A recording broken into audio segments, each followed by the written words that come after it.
Hello, everybody. Welcome to another Thursday Thursday night fan forum with us guys at Forever Sports and Forever Rugby.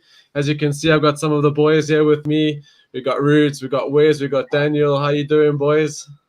Like Chris, how are you? Yeah, no, heavy Always into good. World Cup fever time now, eh? So yeah, really enjoying it. But yeah, obviously, kind of halfway through the pool stages, we got a kind of idea of what some teams may be like, where they're going, and which teams probably what they need to do to make a run for the playoffs. But yeah, it's been quite exciting. Not too many surprises. Obviously, Fiji, Wales, Australia was the kind of nice surprise game in a way, but I think a lot of people could see that happening, and it did look like it was on the card. So interesting game. But I know you boys were around for a little chat on Tuesday when the book team was announced. So we had a few days to stew on that, and also, we've got the island team now. So I think we could probably delve a bit deeper. I think Rudy, I know you went on that call on Tuesday, so we'll start with you. Let's get your opinion on the 7-1 there, my man. What do you think of the Springboks team? What do you think of that? Did you see that come in from Rassi and Jacques? And what do you make of the Island team and in the match in general coming up on Saturday? So for me, I don't want to say I saw it coming. In other words, take the credit for it, but there was sort of a lingering thought in the back of my mind based on the All Black game and our ability to bring on a fresh new set of forwards, barring Peter Steff in that game. Jacques obviously spoke in the week when I was listening to one of his interviews, saying that the All Black game wasn't necessarily the platform that they were going to use against Ireland, because Ireland are a different team. However, they do back the system of the 7-1 in each player's role. There's obviously a lot of versatility, so there's a lot of faith and confidence in the management team with this split. And I think just in general, looking at the Ireland team, I see they've gone with the 5-3 split, so they've made it clear that they're not going to compete at all with South Africa. They're just going to have to stick to what they do. So for us, I think it's just going to be a power game. I don't see the ball going past 12, but yeah, we'll chat more about that. I just think South Africa's made a clear statement. We won up on them. I say the more haters speak about us, the more good we're doing in the sense of our innovation. For many years of rugby, I think South Africa was following the trend, and now we're setting the trend. So that's actually quite exciting. Yeah, and your predictions for the game? How do you see it playing out?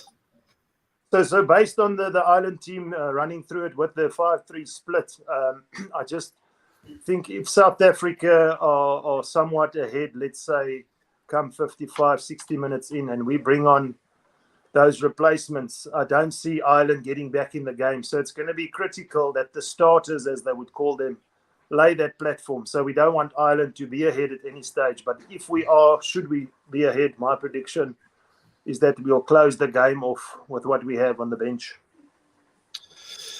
Yeah, it's going to be another interesting case scenario of the bomb squad versus who's on the field for Ireland, right?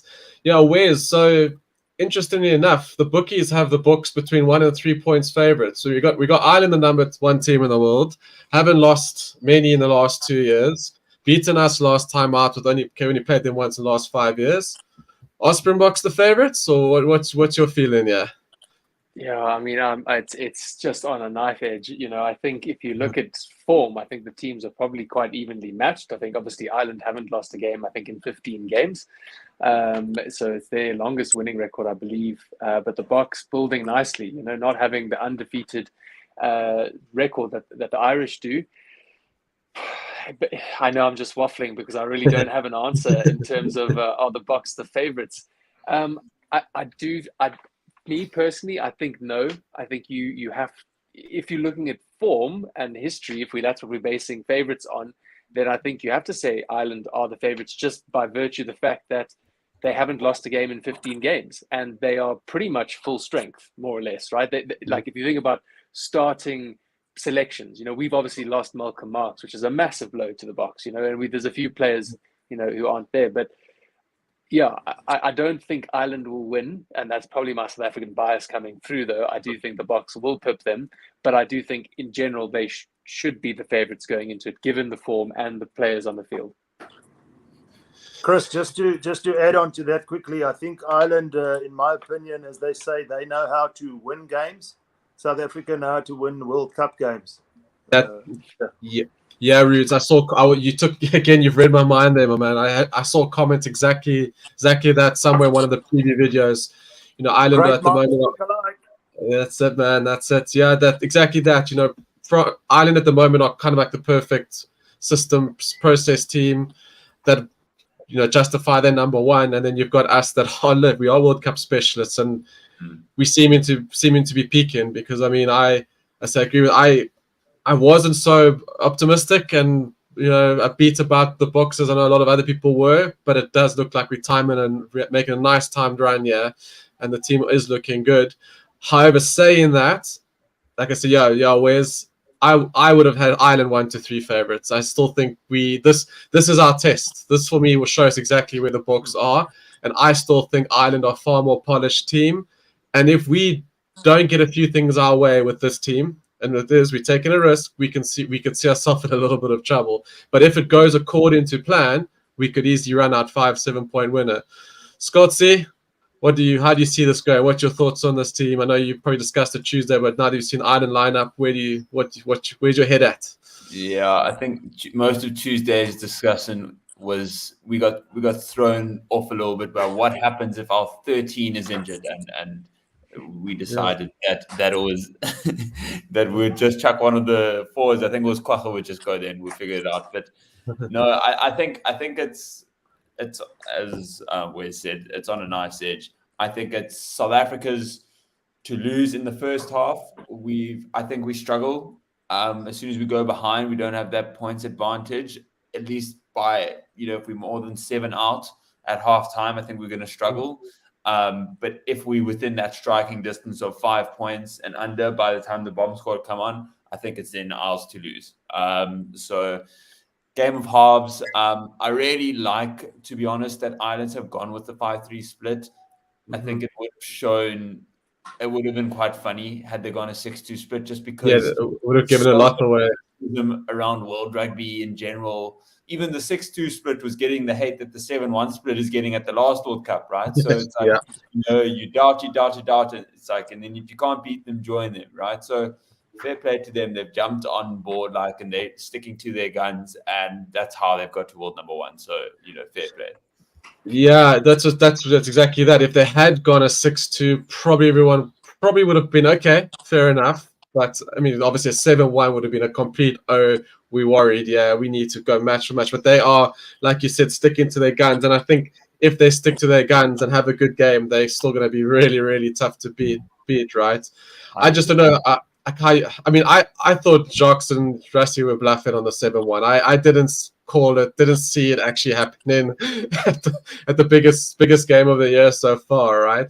Are you like, do you guys have any thoughts? I mean, because yeah, sure, we got these jack of all trades, but would you not want a Moody at 13 as opposed to Reinach in there in the last 20 minutes if Jesse goes down and Willems has to play 10? Or, you know, I mean, how confident that you think this is actually going to work here? Do you think this is going to you guys think this is going to work for the Boks or backfire? You can have a shot, any of you, if you have a view.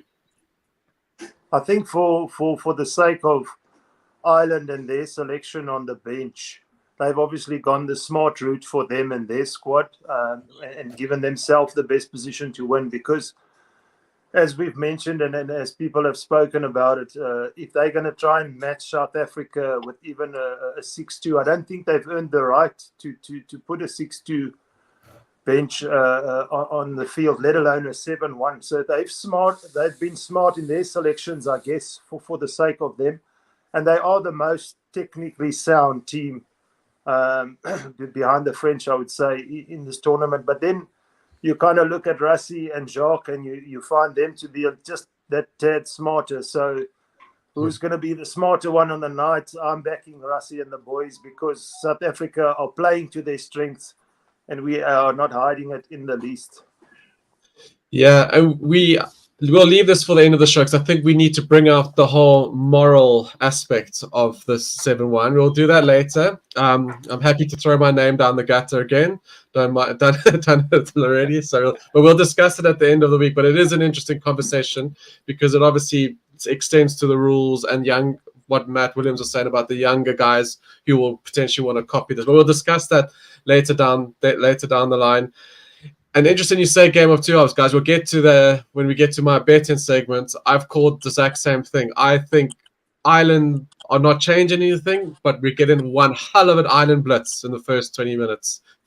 And I'm liking the bet that Ireland are ahead at halftime because I think they know that's the best way they're going to beat us. And I think they're going to go hammer. They're going to take it out of the New Zealand playbook in Albany, and they're going to go for it. So we'll discuss that later. So think how that I think, we'll see how that goes. Chris, if I can jump in there, like if you look at the Scotland game, right? I mean, Scotland came out firing in the first 20, 25, 30 minutes in the first half, right? Really noticeably in that first 20 minutes. And they kept us, was it 6-3 at the half or 3-0 or whatever it was? Yes, it was 6-3, wasn't it? Yeah. Okay, so a 3-point difference there in the first half, and they were able to contain, the Springboks. And then obviously it opened it up and Marnie LeBock's lovely cross kick. So, and that's Scotland, who I think we can, objectively say aren't as good as an Irish team. So an Irish blitz, and no disrespect to Scotland, they were 5th in the world at the time. I'm just saying compared to Ireland. So I think, looking at an Irish blitz for 20 minutes, that's a different kind of blitz. So we'll have to see. But I just having a look at a quick chat here. PVN saying 7-1 split decoy for another trick up their sleeve.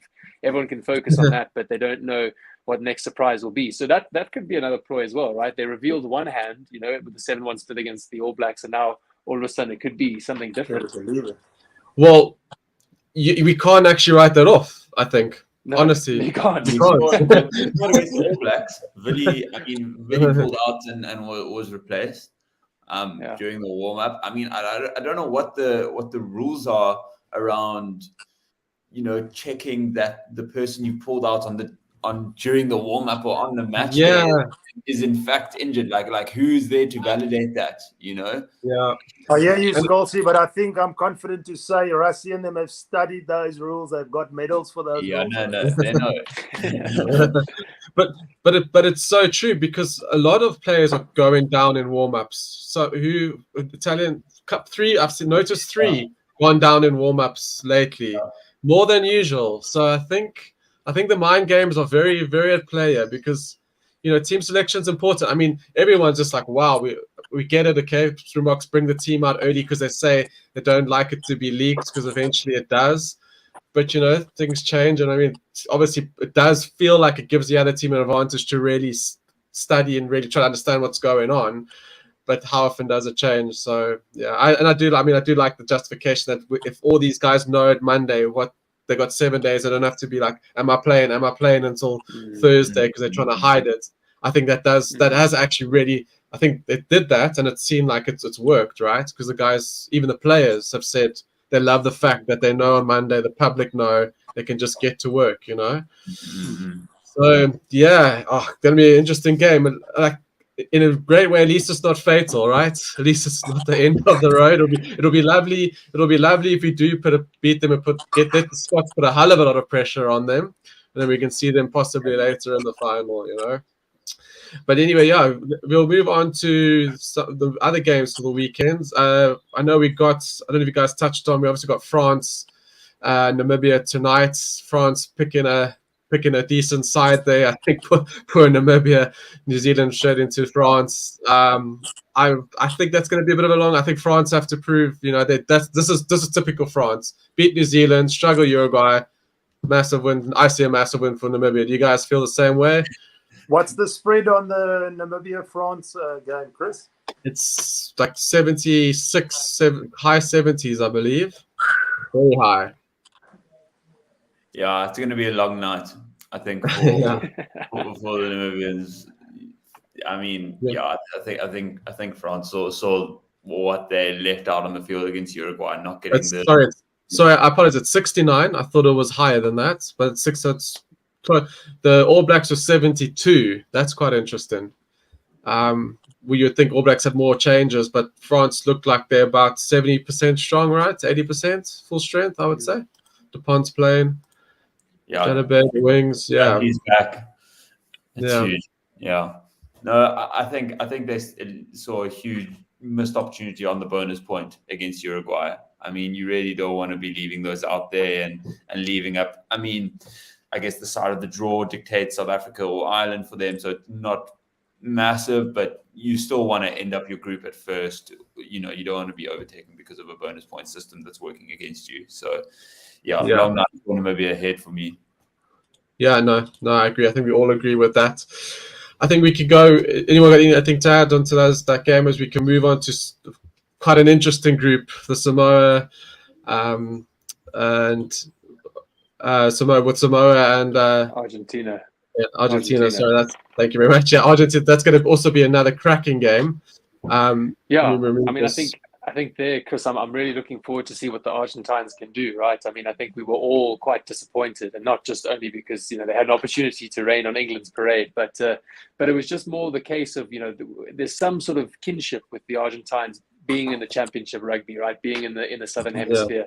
And I think we were wanting them to do well for a number of reasons. So I do think, I hope that they've had a long, hard look at themselves in the mirror, and they've been working hard on the training ground, and they come out and attempt to make a statement. Now, Samoa is not going to take that lying down, right? Interestingly, actually, Samoa's got the best record against Argentina of any Pacific Island nation. So they've got history on their side. But this is a different Argentine side since they last played. So no, it's going to be a good match to watch. Yeah, Roots. How do you? I mean, the cap year is 13 points, and I know Samoa have they only played 11 tests, I believe, since the last World Cup, and you could see that against Chile, right? That first off was typical. So I was chatting with my friends watching it. We got everything that Samoa had offered in that game. Not head not in it, mistakes, physicality, yellow cards. We got everything. Some brilliant tries. So, Rudes, how do you see after the back of Argentina's probably let's face it, probably one of the worst performances since like the 90s. I can remember that was Argentina of old. They hadn't been that not solid or at least putting up a fight.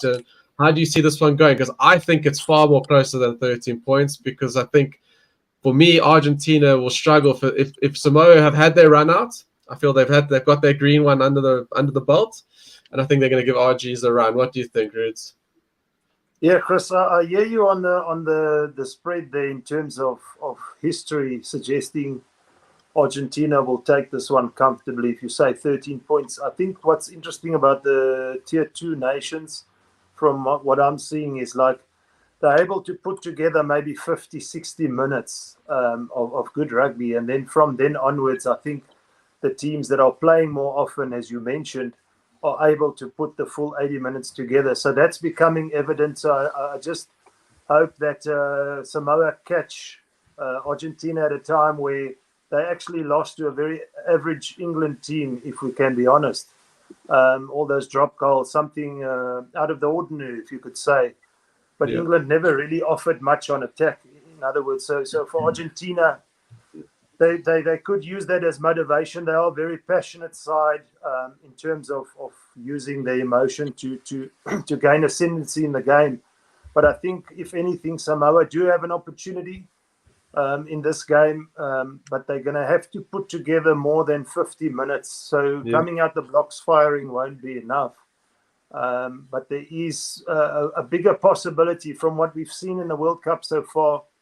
Tighter games than we've ever witnessed. So for these Tier 2 nations, I think it's quite exciting. So yeah, there is an opportunity. So I think 13 is flattering Argentina a bit. But the Argentina we know in Super Rugby should be the Argentina that puts Samoa away comfortably. But we're at the point now where it's actually quite interesting, yeah? Yeah, I agree. Scotty, I don't know if you've seen some team news. I see Sopuanga's out, Danny Tuala's on the bench, Jordan Tofu's on the bench. Obviously, no Lavanini for Argentina. Creamer and Matera were really going, trying the only ones seemingly cared the other day. On the back of some big names out there, are you seeing an Argentina come back and winning comfortably, or at least winning, I suppose? Yeah, I think that it's got to be right for them. It'll be a very, very sad day for Argentina rugby, seeing the progress they've made, especially starting off the season beating Australia. In Australia, that was massive, and they instantly kind of became a top 6 contender in everyone's heads after that. Maybe it was because Australia are, a bit average, but it was still a statement win. And I think that when we saw how much England struggled, and then the red card, and they just did not show up on the day. I would love to see that game replayed out 15-15, whether that had any effect on how they went about the business. If they, in their heads, they would say, okay, well, now it's signed, sealed, and delivered. But yeah, I think unless Samoa, really put out all the stuff, missing SUPERBRU is massive. But I see Argentina, pushing through here, because I think they'll be kicking themselves if they're not getting out of this group. Yeah, and a quick one. Do you guys think the winner of this match is the team going through, or is Japan still going to have a say at the end of the day? Yeah? You can't rule them off here. I think if it's not a convincing win for Argentina, you start doubting then that Argentina and Japan's it's going to be. I mean, they held the English for 60 minutes until it was a bit of a fallout when Joe Marler started exposing new rules in the rugby book and United. I reckon Rusty's a little bit bummed that Joe Marler's found out that rule before he did. I reckon he was holding it back till the final. There was a move planned out. Jesse Currie it over. Yeah. I think Japan is still in it, definitely. Well, we mentioned 4 teams. Roots, Chile. We had Chile to beat England, didn't we? What's going on? Let's move on to England versus Chile on the England side. Are we still reckon Chile have a chance, or are England rebuilding their reputation? Yeah, we're going to have to call that biggest upset in World Cup history off the table now.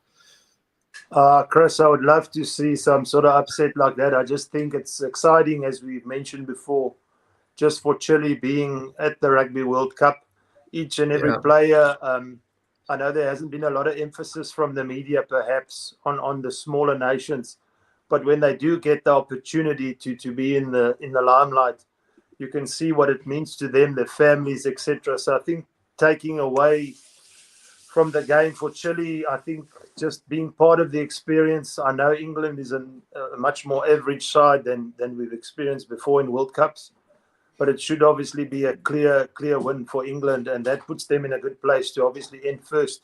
But for Chile, just being part of the World Cup, who knows when they would be able to qualify again. So this is some sort of once in a lifetime, yeah? Yeah, it was an amazing fairy tale story how they got there, in the qualifications. I think it was that last game against USA in the 80th minute, and there was a scrum, there was drama, there was everything. So what a story.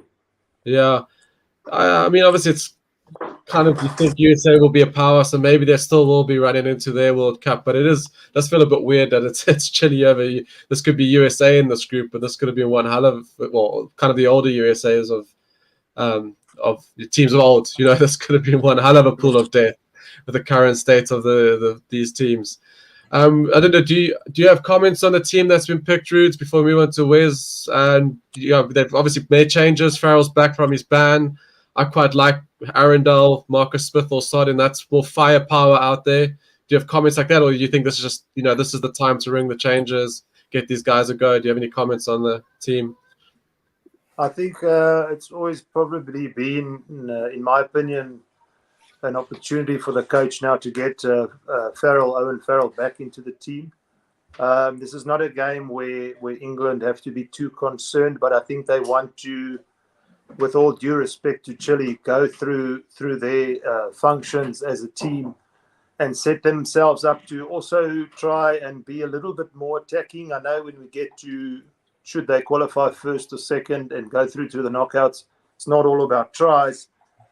But I think for them, the ability to practice that and get that right would be important, because they also need to have that in their arsenal. But for England, I wouldn't say an easy day at the office, but definitely The guys coming in, if you look at the Farrells and Marcus Smith, maybe Marcus Smith perhaps a third choice fly off at the moment based on Ford's performance. But they wouldn't be the starting guys come knockout time. So it's difficult to judge. I think just for England, confidence in more attacking play would be important for them. Yeah, no, I agree. I think they just need to get the job done and in the way they expect. So, what are your thoughts here? What do we think here? Farrell has a good game. Has he played his way back into the starting 15? What does that mean for George, or is he getting himself sent off in the first 25? We'll put some money on it. Yeah, no, no, I definitely think Farrell's just coming back in just to get some rugby under his belt and back into the system. I mean, I personally like the look of the New England side without him. Like, I think just from a culture and an energy and an outlook perspective, they seem to be a different side. They seem to be more positive. It was just, it wasn't the England of old. It wasn't anything great, but I do think it was better than what we were seeing with Farrell. Now, I can't pin all of it on him. I think that's unfair to him. But it'll be interesting to see just the culture, the spirit, the energy around the team against Chile, and especially if things, maybe are a bit tighter than they're expecting. But I was liking what Rudy was saying there about, they will be looking to try and hone their attack because they've looked non-threatening with ball in hand, right? I mean, again, George's forwards, drop goals and it kind of opening up against Japan towards the end. At no point do you go, oh, that's a scary back line, or they electric there, they can pull something out and they can score from anywhere. Like you look at Ireland, I mean, goodness, both wingers and Bandiaki in the form of his life, like it's a threatening backline. With the England backline, you feel like just have a solid defense and they'll make a mistake eventually. So I think they will be looking to try and pull out some dagger moves, some real sort of knife to the throat kind of stuff and execute well. Now the Chileans will have other thoughts, obviously, and they've done excellently to rain on other teams' parades, to show up and play with such spirit. What I've enjoyed about them as well, for the most part, is they've just got on with the game. Uruguay last night, I did feel like there was a lot of hands up in the air and to the referees and officials and other players, and it was just getting a bit much, which we not expect from certain sides, but maybe is more understandable. But I've just liked the Chileans' attitude of we're just here to play rugby and we're going to try to play good rugby. So yeah, no, I agree. And Scotty, any one thing you want to add to that game, that pool, before we move on? I think it's lucky for England to have had the Chile game, seeing as it's probably the easiest in their group, at the same time that when Owen Farrell comes back. Because had this been the Argentina game in the third game, and George Ford still started as hot as he did, and then they brought him in, it would have been a completely different discussion, right? It would have been Farrell replacing Ford as opposed to Farrell given a chance now that he's back.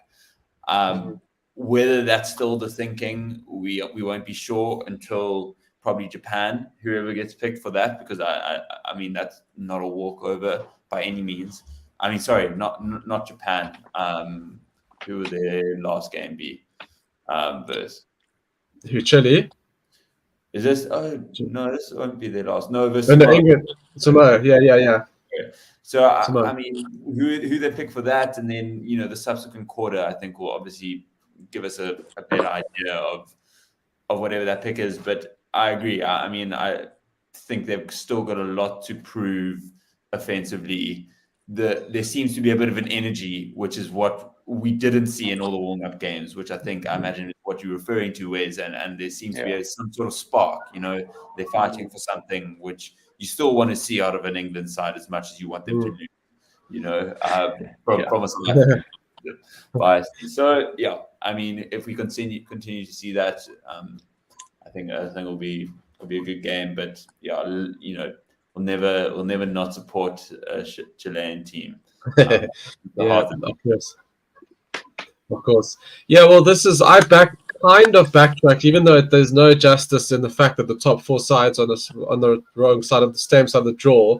It's kind of made every pool a bit more interesting. Like this pool and the Georgia, Australia, and Wales pool, right? It's making it interesting. It's making it competitive. Yeah, we're going to lose teams we don't want to the quarterfinals, but every quarterfinal is going to be competitive. Well, even if it's, Australia, England, or whatever they're going to be, they're all going to be cracking quarterfinals in their own rights. So it kind of made it interesting, even though you would have pretty liked to have seen those top four duel it out quarterfinal. But whether they played in the quarterfinal or the final or the semi, you still have to beat them, right? So I've turned my opinion on this draw, but I wouldn't want to see it again. I don't think Scotland are holding the same opinion. Yeah, I've got some Scottish connections, and they wanted to be so excited about this team, and they should be, and they should have. But then obviously look at that draw, and it's like, it's really going to be really tough.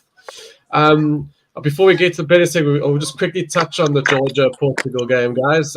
Georgia 14 points favorites there. Is that right? I mean, for me, Georgia haven't been too impressive. Do you just think that Portugal got a great performance against Wales, or do you just think the Georgians are going to be too physical for Portugal in the end? You guys have any comments on that game? Yeah, I mean, for mine, very quickly, I just think the Georgians will be physical, and they've got more experience than the Portuguese side. The Portuguese coming back since 2007. So I think you've got to go with Georgia as the favourites. But we saw some innovation from the Portuguese with that lovely tryout from the line-out. So maybe they'll be looking to unleash their own 7-1 surprise, if we can call it that, or whatever they might unveil at the game. Yeah, the Rudes or Toss. Do you see a potential upset here? Obviously, Portugal winning would be an upset, but do you see that happening?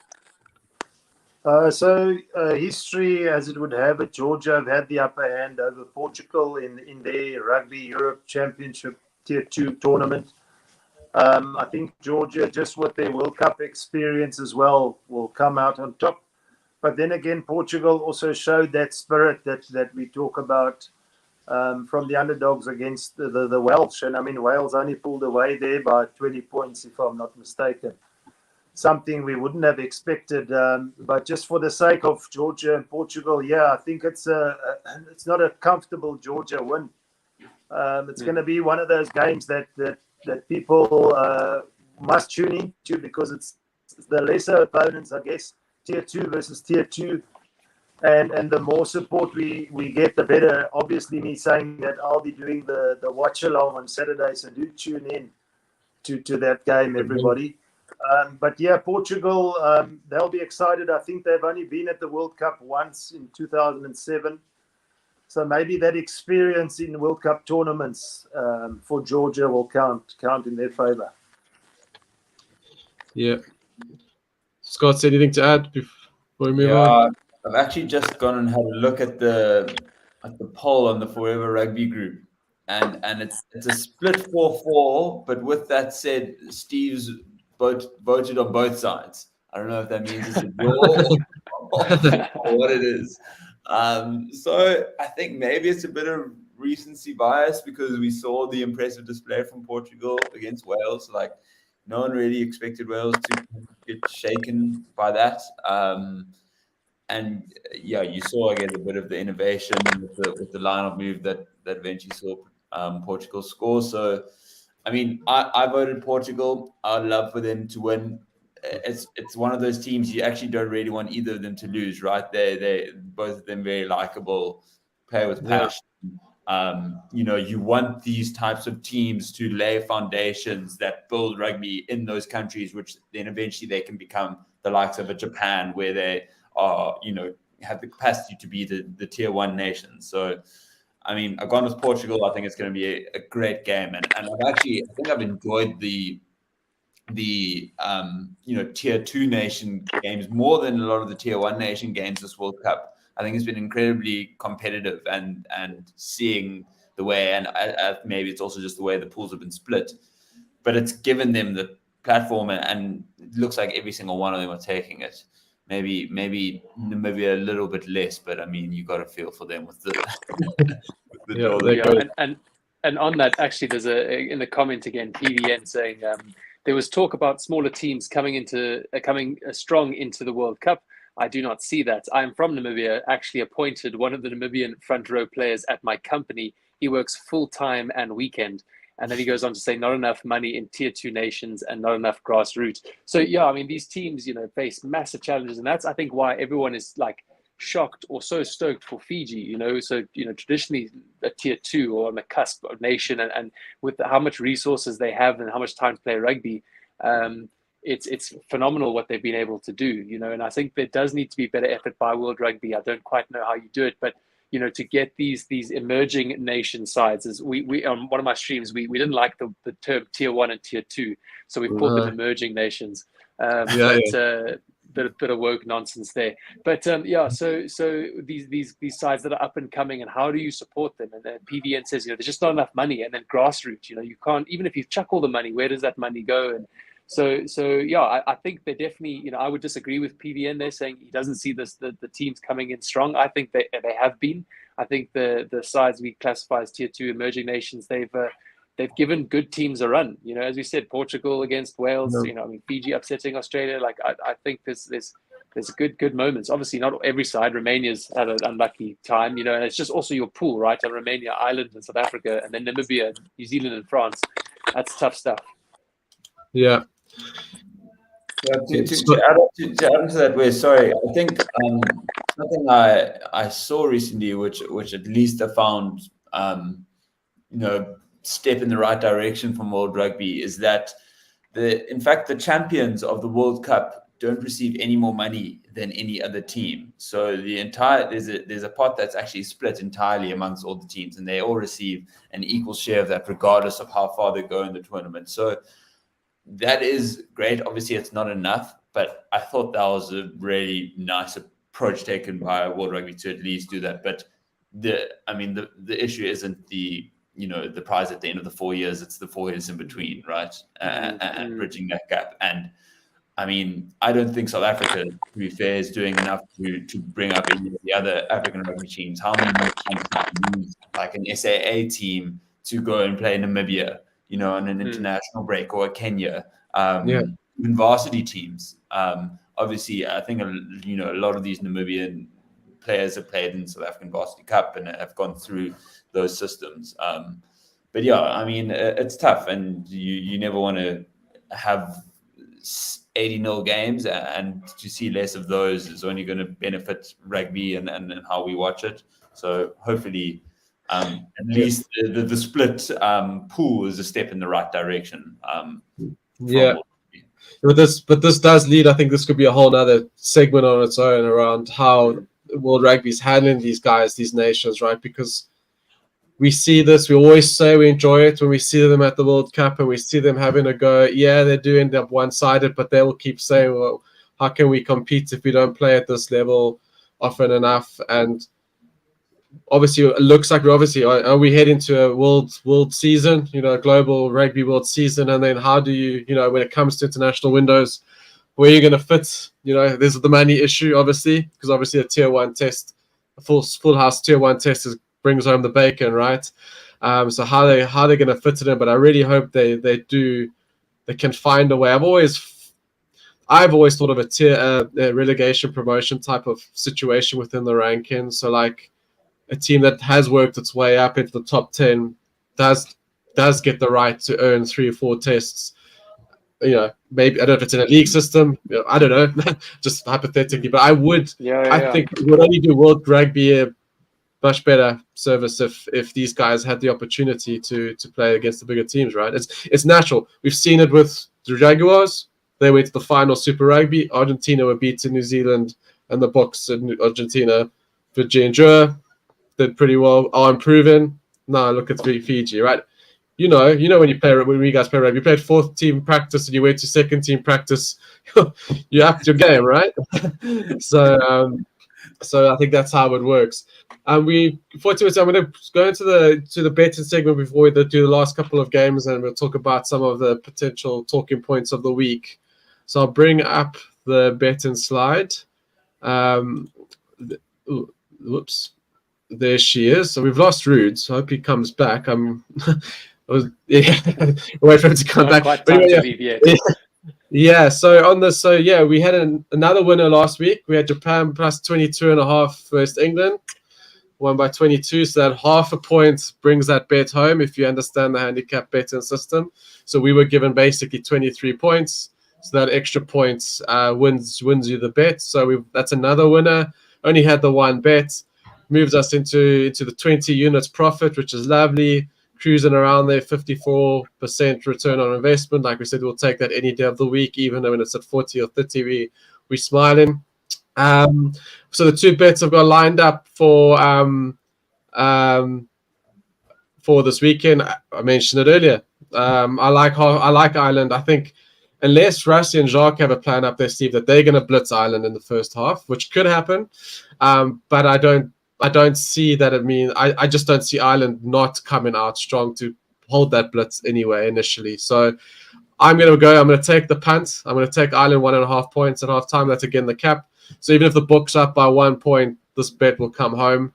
So yeah, I'm going to back that. It's going to be a tight first half. It could easily be a draw. It could be like 9 or 12 or type of scoreline at half time.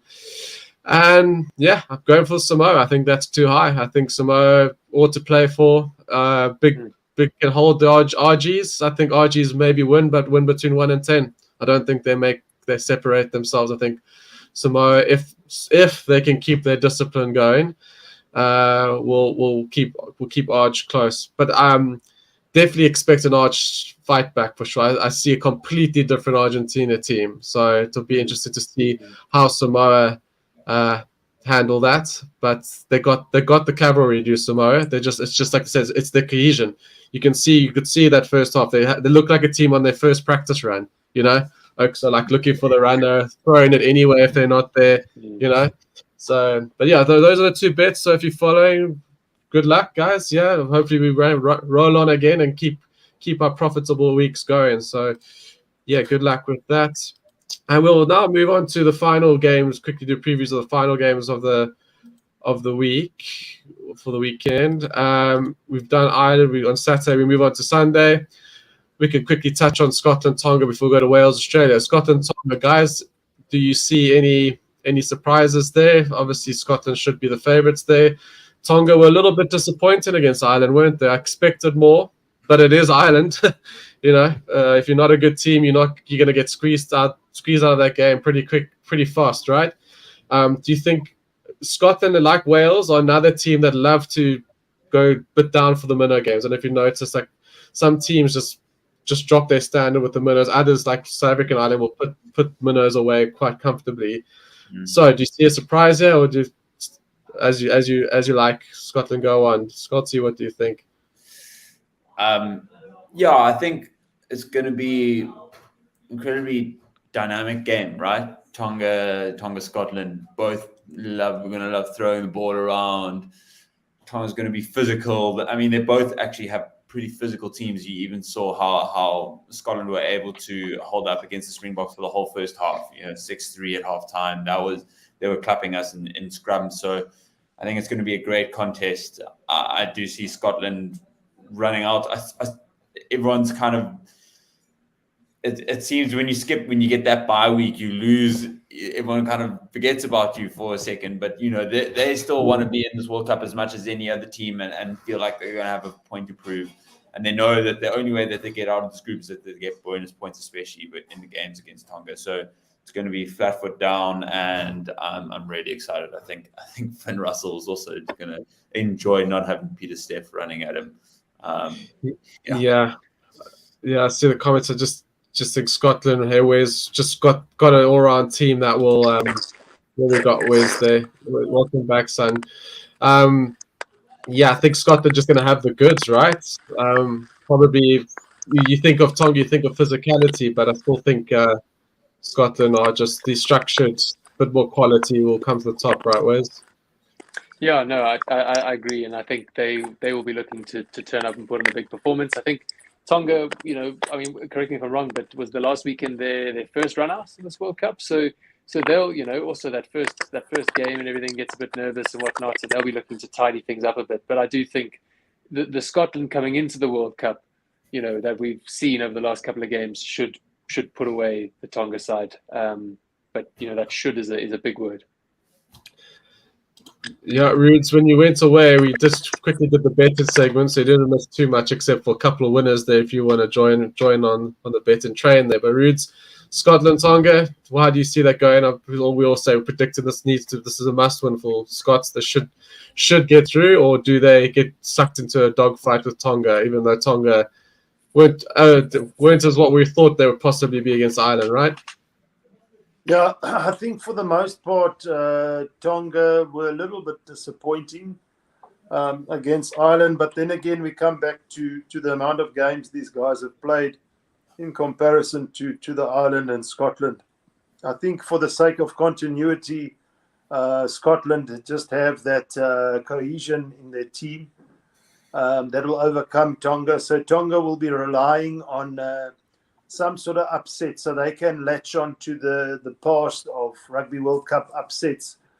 But I'm not sure if they have that cohesion. I didn't see much of that against Ireland to threaten Scotland. For Scotland, it's a non-negotiable after they were mauled against the Springboks. And I think overcoming the Tonga game might give Scotland then the confidence for the Ireland game, because this group is by no means settled. In my opinion, South Africa will beat Ireland on Saturday and we'll end up first. But that second spot is still available. So for Scotland, they shouldn't be entertaining Tonga for too long. Again, I think they'll close the game off come the 60th minute onwards, because Tonga sort of come out the blocks. The fans are behind them. We all are behind the underdogs. But Scotland are the fifth best team, as we know, for a reason, and they just have the opportunity now to lay a marker for that game against Ireland and say, look, this will be an arm wrestle. We want that second spot. Yeah, and on these specific island teams, a few months back or a few weeks ago before the tournament, Steve and I were discussing the hopes of potentially Fiji, and I made the point, well, I mean, yeah, we'd love to see them make a run, but I always said they're a 50, 60-minute team and the wheels fall off and they get loose and they're full of tackles. But it's Fiji that aren't. Fiji are putting together close to the 70-minute performances. I still worry that Tonga and Samoa go missing for 20, 30 minutes at least in a game. These guys often do that. They just battle to keep their discipline for some reason. Their minds go off somewhere else, into the mountains or something, and they go off track, and then they pull themselves back together and they score a beat. But that's my point. That's the weak. I still see Tonga, a weakness for Tonga, probably what will hold Samoa ultimately going forward as well. Let's move on to the final game of the weekend, Biggie, Wales versus Australia. So yeah. Very interesting roads to this game for both teams, right? So what we're saying, if Wales beat Fiji and Fiji beat Australia, Wales are beating Australia. Is that right, Scottsy? Or what's going on here? Is Stevie joining old Eddie for some croissants next week, and they're going to try it over there over a few cheesy croissants? I mean, I'm sure Stevie would love that. But yeah, I mean. But yeah, I mean, people speaking South Africa, Ireland game of the weekend. I think this is the game of the weekend.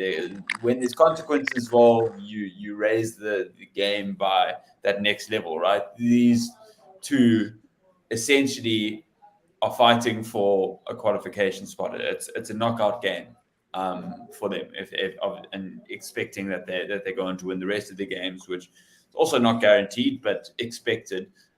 This is their toughest challenge. I think Australia will win. I think they will bounce back. I think Eddie, short-term fixer, knows how to come up with the game plan. I think Wales got away with it against Fiji. I think Fiji slipped up a little bit. I think Fiji should have beaten both teams. They managed to get it over the line. Thank goodness, as someone who wants Fiji to succeed more than Wales or Australia. But I still think Australia are the next best nation, and I think they'll get through. And I think 7-10 actually. unless Well, Dan Bigger has an absolute day, which he's highly capable of. But yeah, no, I'm putting my faith in Australia. very interesting. Yeah, I've also got some opinions. I might leave it today because I'm very curious to see what Wes thinks about this game. What's going on here, Wes? Talk to us. Yeah, no, I'm against Scotty over there. I think Wales will Thought so. take this one. Yeah, I just think if again they've not been in fantastic form, but they've been in better consistent form than Australia. You know, sort of Oz just have struggled to find any sort of rhythm, any sort of consistency. I mean, the number of captains they've had, I think, you know, Drew Mitchell very eloquently was telling us how many captains and whatnot that they've had over the last couple of games. And you know, so, yeah, I mean, you know, yeah, on that quickly, you know, I feel like, I mean, fair enough. I understand why he has to apologize. You know, kids will look up to him and this, that, the next, but you can see it's coming from a place of passion where he genuinely cares about the sport, his nation, and their success.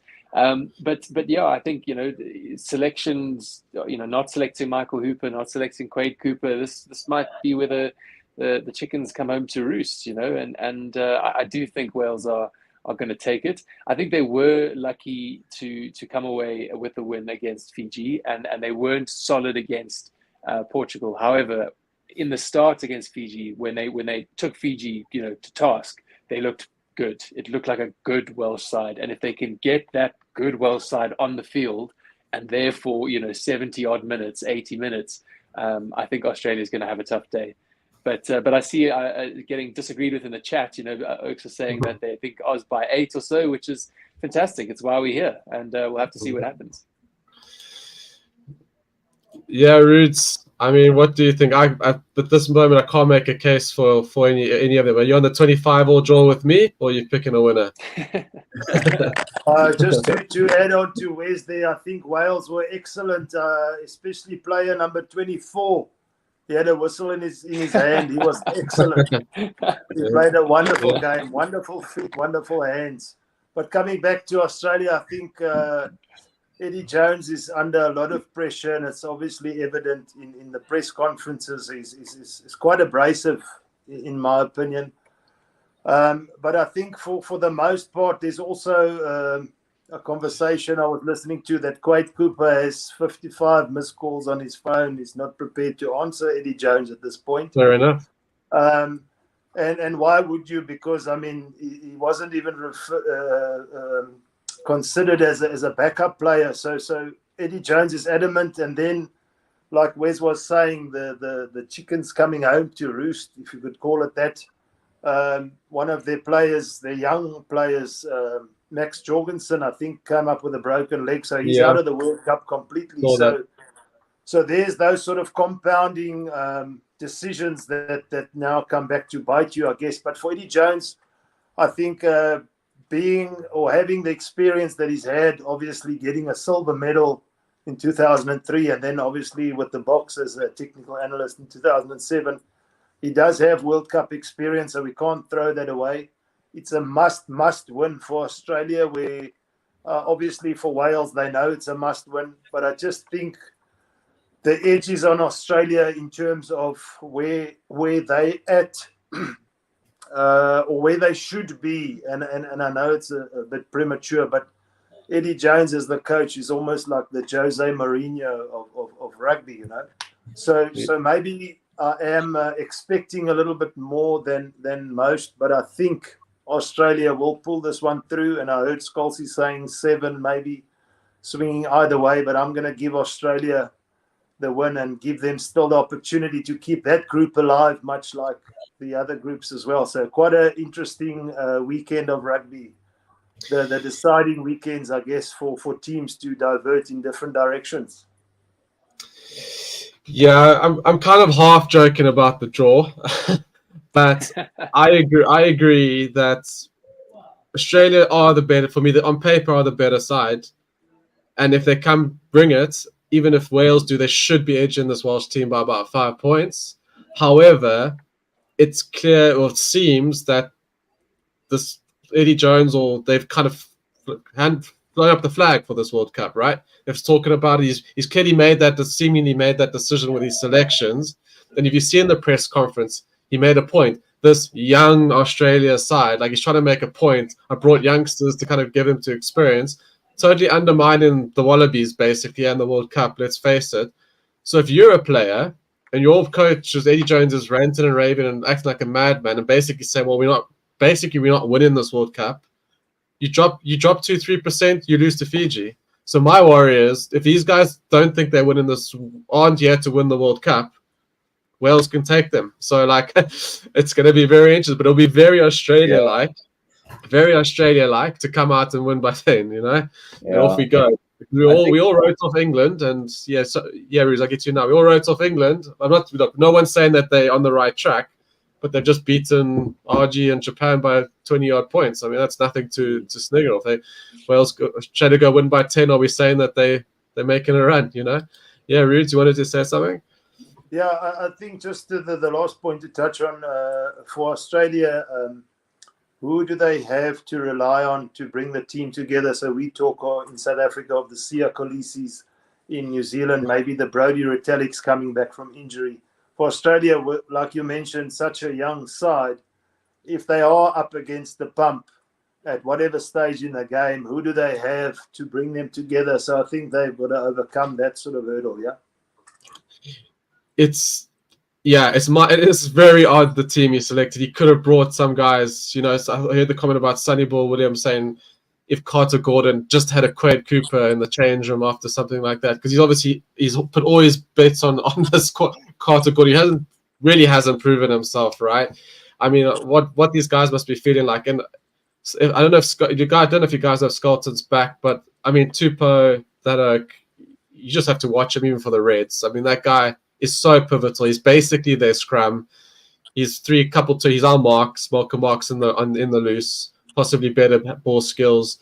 These teams look different without the guy. So I don't know if even he's back. I honestly, I was trying to find Australia team news before we arrived. I don't know if anyone, Scott, you want to say something? Do you have any? I think it's still out. Yeah. No, I was just gonna add. Like, I think you can understand him leaving out Hooper Quade if this is an Australia team filled with experience and he doesn't need their expertise. But there's still something to be said, as you said, like who can Carter Gordon go to and have, a one-on-one conversation with, just to be like, this has happened to me. If anyone in a career has gone through ups and downs, it's Quade Cooper.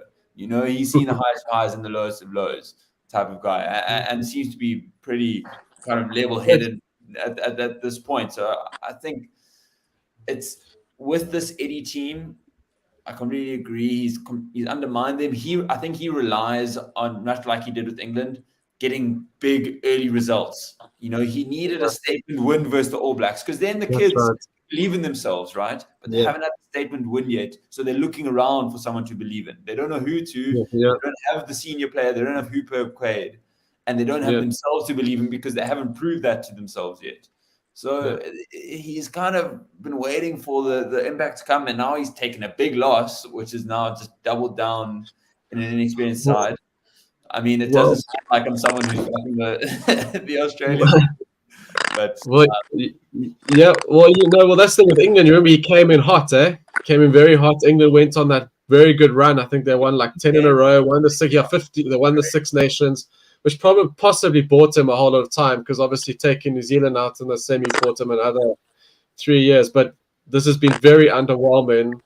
And basically, it's basically a completely different team to the one that he picked for Loftus in the first game of the Tri Nations, right? So he obviously does. What's very fascinating is that he sits there like he's going to be there at the next World Cup. He could have been booted already, like the way he's going on. I mean, how sure is he that he's even going to be at the next Rugby Championship? That's what fascinates me. I mean, I hope his plan comes together for Australia's sake, because Australian rugby, let's all face it, guys. I mean, like those guys, that podcast, Drew Mitchell, those old characters of Gitto, and those are Australian players. We did appreciate and respect, right? They had that grunt, they had that street mongrel. They're very good. I mean, how do you see Australia coming back to that level? I don't know. I don't know if Eddie Jones is the right person to start that, kind of like what Russie's done through the provincial teams. He talks to the provincial teams, he talks to the sevens, everyone's on board, Anyway, guys, that's a wrap. We can do some quick fire predictions, or maybe actually let's talk. Let's go back to the 7-1. Hey, Wes, let's go back. Let's talk about the 7-1 because it is controversial. I'm not as opinionated about it as my high head contacts and red cards and refs. I'm gonna say we've thrown my name around down the gutter already, so I'm gonna say whatever I feel anyway. But anyway, what do you make of the comments of the moral dilemma? I've obviously heard, let's say it's Matt Williams saying it, but I have seen some social media people commenting and kind of agreeing to it. And I think even saw another Irish, was it Keith Wood, who says the rules need to change. Right. Is it a moral issue? Is it morally wrong that we just not bending the rules? We just playing by the rules and we selecting the 7 reserves we want, and the other team either reacts or doesn't or makes a plan? And does it actually filter, as you said? I understand it filtering down to the younger age groups. Okay, the scrum engagement has improved a lot, and I think neck injuries across the board have got better. Because he spoke about the neck injuries of players, and I think he still refers to that the bigger Foster guys coming in and neck injuries possibly happen. Do you buy his point that 7-1 is a moral issue and it shouldn't be accepted? Because he's not an international. I think he was talking down the age group. So do you agree with what you're saying? If you heard his point, no. If you're that worried about the younger age groups, then also you just make that rule not available to the younger age groups, and you look to phase it in up, towards the guys where they become professional athletes and their bodies are conditioned to go for 80 minutes. Like there obviously are substitutions that happen at the 60 or the 50 or whatever, but most of these guys are trained and fit enough, if need be, to play 80 minutes of rugby. So yeah, there's definitely a difference. We know what fresh legs bring onto the field, but I just don't get it. Again, if you're that concerned about the younger age groups, I think it's something that he's potentially thought of in the wave of the backlash that he got for his comments. He's thought, yeah, exactly. He's kind of thought, oh, how can I justify this? Oh, the kids. What do people care about? They care about the kids. Okay, it's bad for the kids, so therefore it's bad. We shouldn't do it. But just make it not available to the kids. Like there are different rules at different ages. Right? I agree. I agree with that. Yeah. So yeah. Yeah, no, I agree with you. They don't have, if that is an issue, and it can be, right? I don't know about your guys' school systems, because I know in Cape Town we have the English and Afrikaans schools, and there is a little bit of a physical difference level there when you play schoolboy level. And I must admit, if I saw a second pole first team pack coming after 60 minutes, I would also probably be like, oh my god, this is going to be bad. But I agree. Why it doesn't have to be the same rules, right? And he's saying that, but I don't know if you guys also noticing, Scotty, like players aren't, coaches and players, current coaches and players aren't saying that they seen it as an innovation. Like, well, good for you. If you want to do it, you're gonna, because there is still we keep forgetting there's still a risk, right? We're going to be playing players. You're going to be playing players not in their specialist international position. Yeah. Possibly, and that can go horribly wrong. So maybe people are like, yeah, go for it, guys. But if you mess this up, we'll take this that's better for us to get you. Rather maybe get you because you've slipped that one up. Because if we take you 6-3 bomb squad, that's difficult. So maybe they're actually hoping that it backfires. What do you think, Scotty? And they're not worried about the South Africans, right? So they're not up in arms that Marco van Staden's now playing hooker because they're worried about him. They're not worried that like we are putting our one backline player is a scrum half and might have to come on, and play out of position. It's as if they're assuming that the other team is confined to fewer players on their bench, and we just have extra capacity for that. There's so much risk involved in doing what we do. So much can easily go wrong. The smallest hamstring tear in minute 2, even like the Grant Williams injury against Argentina earlier on in the year. Like these things happen. They're horrible, and South Africa takes on risk to exploit a strength of ours. We've seen us dominate. We haven't seen injuries. It's not like they're high tackles or injuries coming as a result of this. The only time I can think back to is when we blew away Italy at the last World Cup, and that wasn't a 7-1 split. That was probably even a 6-2 split, maybe a 5-1, and that was happening in the first half.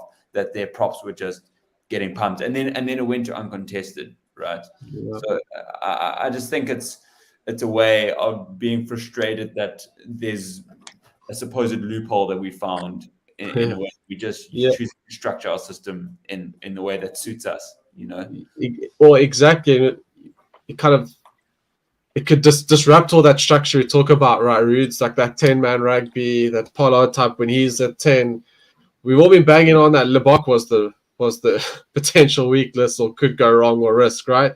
Now, what if Lebok goes down or is kicking at 50%, and we got Faf playing at 10 after 45 minutes against France in a whoever playing the quarterfinal? That's going to be fun, right? So, Rudes, I know you love your books, but I think you're a fan of the 7-1, right? Do you think this needs a rule change, if anything, as well? On Matt Williams' comment, do you think anything needs to change on the back of this silliness from the box? No. So, with all due respect to that gentleman, I think he should go and study philanthropy or something, because it's way out of his depth now. South Africa, and in terms of professional sport, we're not playing for bread and milk money. We're playing to inspire a nation, and I think we need to play to our strengths. We've gone through the laws of the bench, and the requirements are you need 2 tight forwards in terms of props. A hooker, we've got that. We've covered those bases. So, as Scalzi and Wes mentioned as well, there's risk for us that nobody's taking into consideration. As we mentioned, we are the ones for now that are actually innovating. And I think just touching on what Wes was speaking about earlier and saying, if you want to shut it out, then shut it out at school level. But at professional level, it's obviously, like I say, we're inspiring a nation.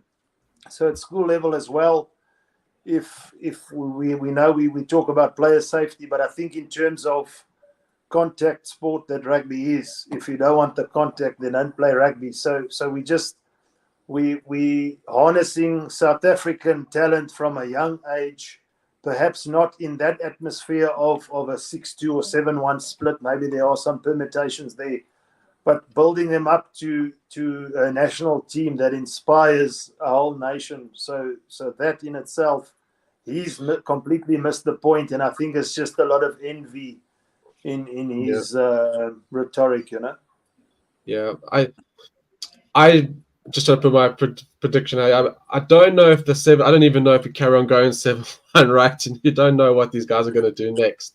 But I still don't know if that's going to backfire. Even though it can, I still think it's probably a Lebok, 2 missed kicks and a 3-point loss, or a ref, Chris, or bad ref decisions. Because a bad ref decision is coming, and be ready, boys. And I'm not saying just for us. A controversial decision is determined in a big game. It's wherever that happens. Yeah, just to add to that is, like, I believe, in my opinion, the coaches and management have gone through what they can control. The uncontrollables we can't control. Correct. Yeah. Very fascinating the journey the Boks have been on here, guys. How we won the last World Cup, what we look like at this World Cup. Very interesting. It makes it really, really interesting. So yeah, guys, we've gone on for quite a while. Lovely. It wasn't. I thought was expecting. I thought we had a few short weeks because we didn't do any reviews. So yeah.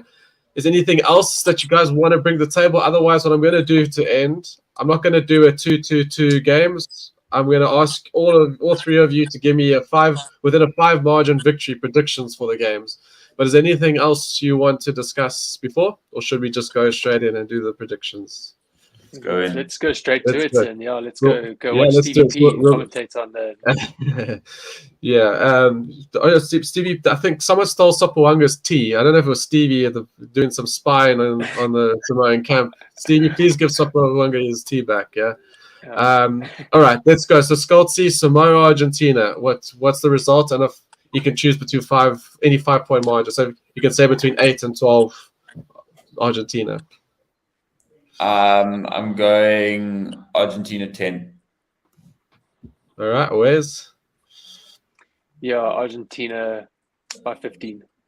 Oh, So Argentina backlash, yeah? Samoa can't keep the discipline. Rudes? No. Samoa by 3. Oh, Rudes. My heart says that. My heart says I want Samoa to win. But I think Argentina are going to come out. Yeah, you're right. I think it could be. You could be. Let's go to our Saturday games. Georgia, Portugal. Scotty. Portugal by 5. Yo. Ooh. Sure. Okay. I'm going to go Georgia by 10. Yeah. Rudes. Georgia, 13 points. Yeah, fair enough. Good one, Scotty. Put your neck out there. England, Chile. I think we know what's going to happen. Yeah. Chile by 25. No. That'll be something. Scotty. Yeah. England 20. 20. I was going to say England 25. Respect for the Chileans. England 47. Jeepers. Rudes, I'm get on Rudes' side, yeah, chaps. We got a bit of a split panel, yeah. I think it's gonna be a pretty comfortable England winner, to be fair. I think it's gonna be too much for Chile. South Africa, Ireland. I think we did touch a bit. Let's just go again, Scotty. Put this rubber stamp. Let's put our signatures onto this one. Predict it. It's not what I believe is going to end the World Cup, but I think Ireland by 2. I'm with you, Scotty. Ireland between 2 and 5. Swez. I think Box by 5 and 7. I think Ireland are the favourites, but I think Box can do it on the day. I know what Rudes is gonna say. South Africa 26, Ireland 13. Oh, comprehensive book win. Easy roll on and do the same to New Zealand later, hey?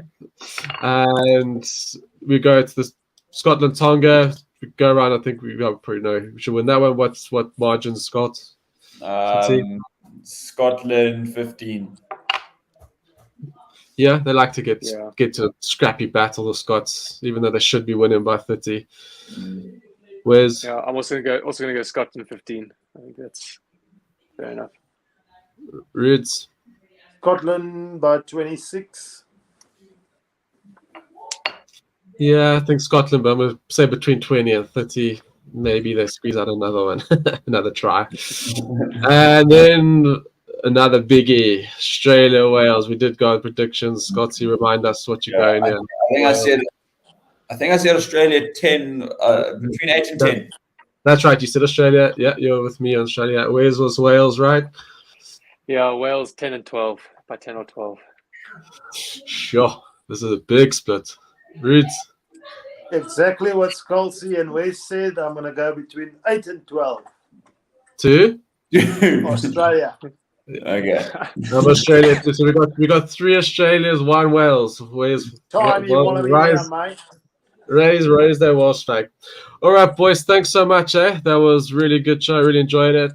Always enjoyed chatting rugby with you guys. And obviously we cruising well into the tournament now and some nice games. I don't know how you guys are doing in your prediction games and SUPERBRUs, but I need these 50-50s to go my way this weekend. So yeah, wish us luck. But yeah, thanks so much, guys. And obviously have a great weekend. And everyone on the chat, thank you for joining in. Obviously, if you fancy following some of the tips and the predictions, go into BOYLESPORTS and sign up on the sign-up bonus. You get a nice 1,000 sign-up bonus, and our other partners, BITDEFENDER as well. And obviously catch the guys on the watchalongs, going beautifully, looking lovely, slick, professional.